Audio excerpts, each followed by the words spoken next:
सम्मानित मंच पर विराजमान मुख्य अतिथि महोदया हीरा देवी जी, ब्लॉक सदस्य श्री बलवीर सिंह जी एवं अध्यक्ष महोदय श्री प्रधानाचार्य जी एवं सभी सम्मानित शिक्षकगण और गांव से पधारे हुए गणमान्य नागरिकगण और प्यारे बच्चों, आप सभी का हार्दिक स्वागत करती हूं, अभिनंदन करती हूं।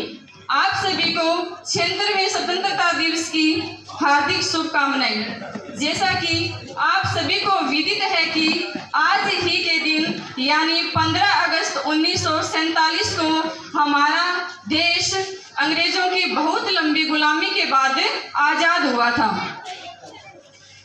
और इस आज़ादी की खुशी में ही हम स्वतंत्रता दिवस के रूप में पूरे उत्साह के साथ इस दिन को मना रहे हैं।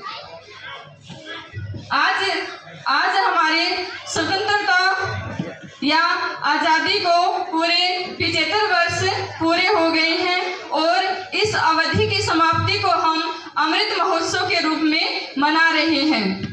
अंग्रेजों जैसी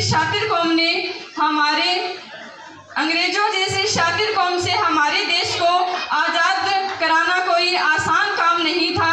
इसके लिए न जाने कितने ही क्रांतिकारियों ने अपने प्राणों की आहुति दी है, कितने ही भारत माँ के लाडले सपूतों ने फांसी के फंदे को झूला है और मौत को गले लगाया है।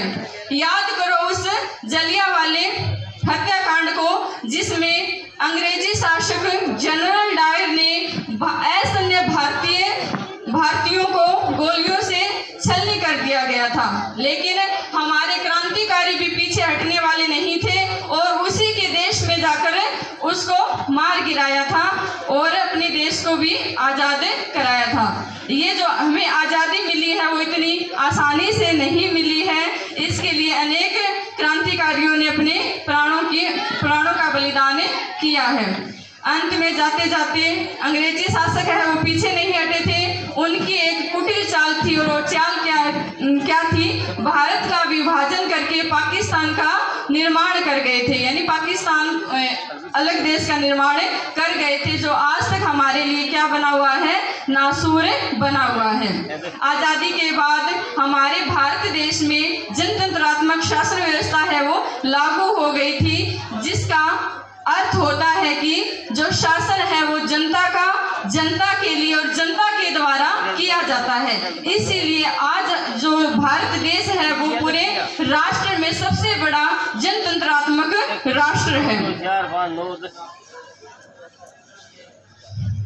आज भारत की प्रसिद्धि इतनी फैल चुकी है, वो वापिस से विश्व गुरु बनने की ओर अग्रसर हो रहा है और आज पूरा विश्व भी भारत की तरफ आशा भरी निगाहों से देख रहा है। हमें हमारे देश के विकास के लिए अपने अपने क्षेत्र में तत्पर रहना चाहिए और इन्हीं शब्दों के साथ मैं विराम देना चाहूँगी। नमन है उन